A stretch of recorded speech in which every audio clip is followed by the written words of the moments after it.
एक शराबी पिता से भी खतरनाक होती है वह अंधविश्वास पाखंडी माँ। यह बात किसी भी धर्म संप्रदाय पंथ किसी भावना को ठेस पहुंचाने के लिए नहीं है, किसी आस्था को तोड़ने के लिए नहीं है, बल्कि सत्य बातें है कि एक अंधविश्वास पाखंडी माँ एक शराबी से कई गुना खतरनाक होती है।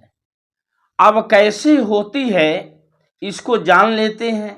वीडियो में अंत तक बने रहिए। अगर पहली बार चैनल पर हैं तो चैनल को सब्सक्राइब कर ऑल नोटिफिकेशन का बटन दबा दीजिए ताकि इसी तरह का वीडियो आपको मिलता रहे।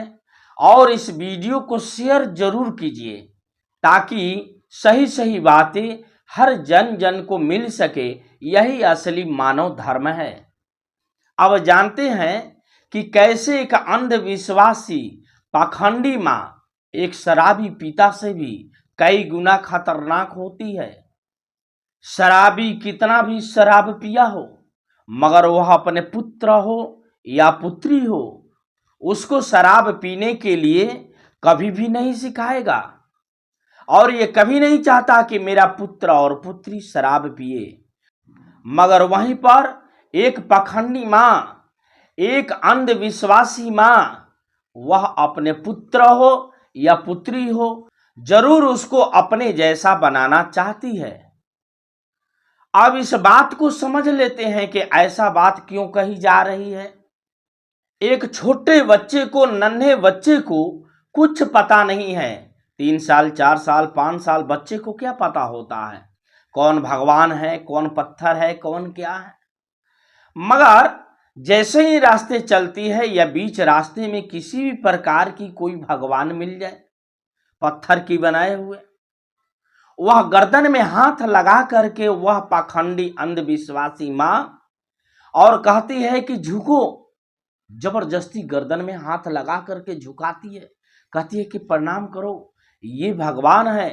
भय पैदा करती है, अपने जैसा बनाना शुरू करती है। मगर बच्चे को कुछ नहीं पता चलता कि मैं कर क्या रहा हूं। मगर वही शराबी पिता बेशक कितना भी शराब पिया हो, मगर अपने बेटा हो या बेटी को शराब कभी भी पिलाना नहीं चाहता। कभी भी ऐसा नहीं चाहता कि मेरे जैसा मेरा बेटा बेटी पुत्र बने, क्योंकि वह पूर्ण रूप से जानता है कि यह शराब एक जीवन को बर्बाद करने वाला है। शराब एक जीवन, घर परिवार बर्बाद होती है। इसलिए मैं अपने पुत्र और पुत्री को नहीं पिलाऊंगा। मगर पाखंडी माँ, अंधविश्वासी माँ ऐसे नहीं करती है, जिसका कारण है कि कई पीढ़ी बर्बाद होती है।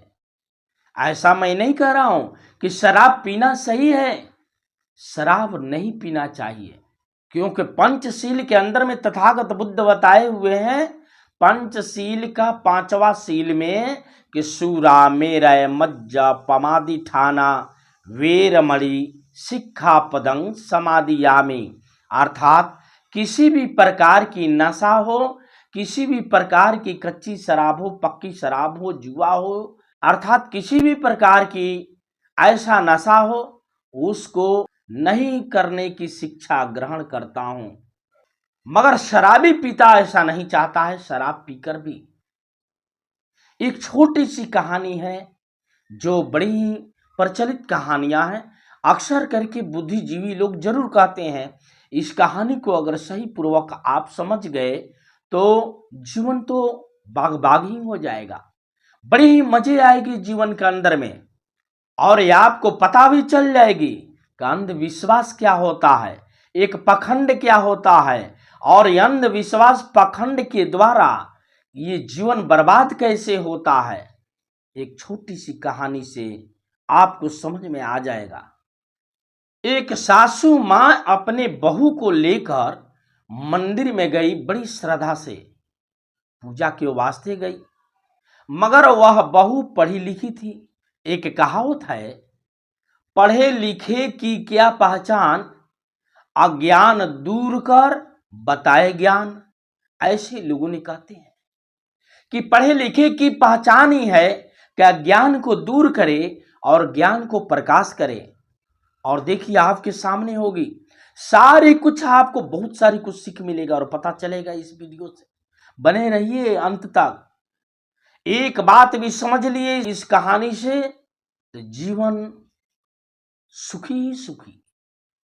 सत्य आपके सामने होगा।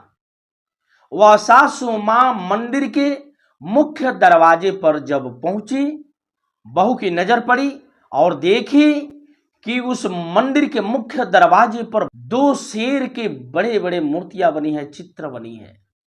वह बहू पीछे हटी। सासू मां देखी कि पूजा करने के लिए मंदिर में लोग आगे जाते हैं, मंदिर में आने के बजाय ये मेरे बहू पीछे जा रही है, ऐसा क्यों? सासू मां पूछी कि बहू ऐसा क्यों? बहू कही कि सासू मां, ये 2 बड़े बड़े शेर दिखाई दे रहे हैं, आएंगे उधर खा जाएंगे ये। सासू मां बड़ी नम्रता भाव से कही कि अरे बहू, ये ओरिजिनल शेर नहीं है, ये नकली शेर है, पत्थर के बने पड़े हैं।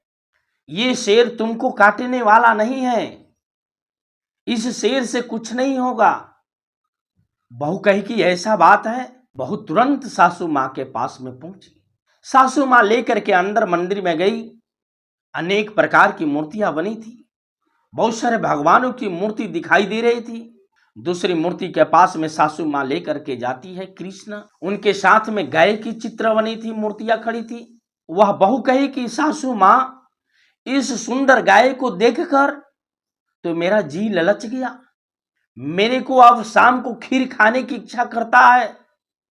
सासू मां, इस सुंदर गाय से दूध निकलवाइए और इस दूध से खीर बनाया जाएगा और शाम को खीर खाएंगे। मैं सासू मां अचंभा में पड़ गई कि गजब है ये मेरे बहू, ये भले पत्थर से दूध निकलेगा।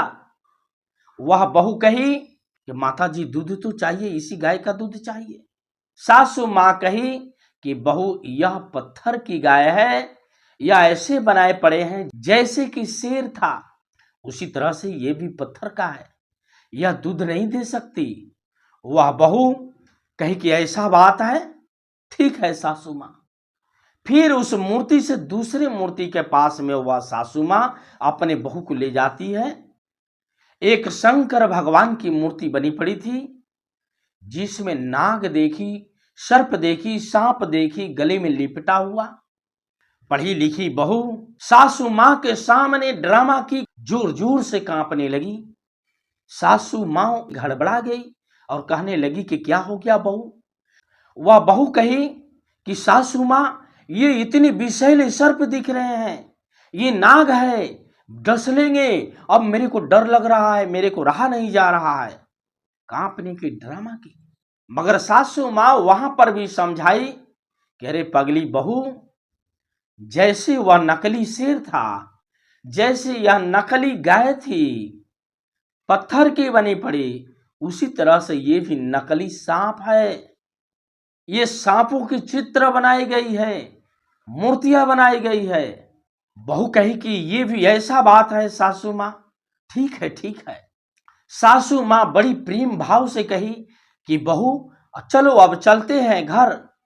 अब अंत में उधर माता जी हैं, उस माता जी से आशीर्वाद लेकर घर चलते हैं।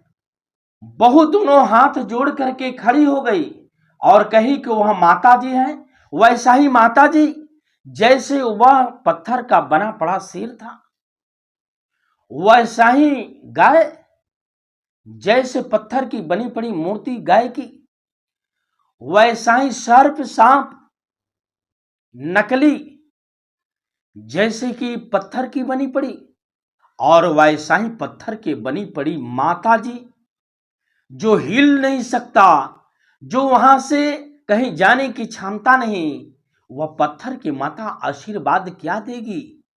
बहू ने दोनों हाथ जोड़कर सासू मां के पैर पर गिर गई और कहे कि ही सासू मां, वह पत्थर की मूर्ति आशीर्वाद नहीं दे सकती, आशीर्वाद तो आप दे सकती है। पैर पर गिरी और कहे कि हे माता जी, आप आशीर्वाद दो। एक माता को मैं मैके में छोड़ करके आया, जिन्होंने उंगली पकड़ करके चलना सिखाया, जिन्होंने अपने जीवन की गाढ़ी कमाई लगाई, जिन्होंने माता पिता ने पढ़ाना सिखाया, इतना पढ़ाया लिखाया सियानी किया। अब दूसरी माता आप हैं। जैसे मेरी जिंदगी मेरे मैके में माता पिता पाला पोषण किया, उसी तरह से हे माता जी आप आशीर्वाद मेरे ऊपर बनाए ताकि मैं सही से आपको सेवा कर सकूं, और आप आशीर्वाद मेरे ऊपर बनाए रखे। माता जी आप हैं, आप पत्थर नहीं हैं, आप जिंदा हैं। आशीर्वाद आप दे सकती है, पत्थर नहीं दे सकता है। सासू माँ को जब इतनी बात बहू ने समझाई, सासू माँ की अकल के ठिकाने लग गई। कही कि मेरे इतनी उम्र बीतने के बाद में सारी बात समझ में आई। आज तक मैं तो घंटों घंटों पूजा में समय लगाते रहा। ही बहू धन्यवाद। ऐसा ही और दूसरे को भी मिले, कल्याणकारी बहू मिले, सुखमय जीवन को करने वाले बहू मिले। मैं बहुत खुश हूँ। हे बहू अब मेरे को बहुत ही अच्छी लग रही है, अब चलो चलते हैं घर। ऐसे पत्थर को मैं कभी भी पूजा नहीं करूँगा। यह अंधविश्वास है, यह पाखंड है, यह एक ढोंग है। जितने प्यार मैं मूर्ति से कर रहा हूँ, उतना ही प्रेम प्यार अपने बहू से करें, लोगों से करें, अपने घर परिवार से करें, तो किसी भी प्रकार की कलह नहीं आएगी। केवल सुख ही सुख दिखाई देगी, केवल आनंद ही आनंद दिखाई देगी। तो मित्रों, ये है अंधविश्वास, ये है ढोंग पाखंड। प्रेम प्यार मोहब्बत एक आदमी से आदमी के बीच में होनी चाहिए, ना कि किसी पत्थर से होनी चाहिए। और ऐसा ही पूरी जिंदगी बीतते रहे। ढोंग पाखंड की संस्कार होने वाले आने वाले जनरेशन बच्चे को भी दे रही है माँ, तो वो शराबी पिता ये शराब पीकर तो एक पीढ़ी पी लेता है, एक दूसरी पीढ़ी को पिलाना नहीं चाहता है। मगर पाखंड है जीवन के अंदर में, अंधविश्वास है, ढोंग है जीवन के अंदर में, तो सारी जीवन दुखी दुख, और अगले जीवन के अंदर में भी दुखी दुख, कितने पीढ़ी बर्बाद हो जाती है। तो मित्रों, इस वीडियो से आपको क्या सीख मिली, आपके दिल दिमाग के अंदर में कैसी प्रतिक्रिया है, वह आप कमेंट बॉक्स में जरूर लिखिए। और अच्छी लगी हो, अगर समझ में आई हो, तो इस वीडियो को लाइक जरूर कर दीजिए और इस वीडियो को शेयर जरूर कर दीजिए, ताकि अधिक से अधिक लोगों के पास पहुंच पाए। अगर पहली बार इस चैनल पर हैं तो इस चैनल को सब्सक्राइब कर ऑल नोटिफिकेशन का बटन को दबा दीजिए, ताकि इसी तरह का वीडियो आपके पास भी पहुंचता रहे, आपको मिलता रहे। और शेयर जरूर कीजिए, यही असली मानव धर्म है। धन्यवाद। नमो बुद्धाय। जय भीम।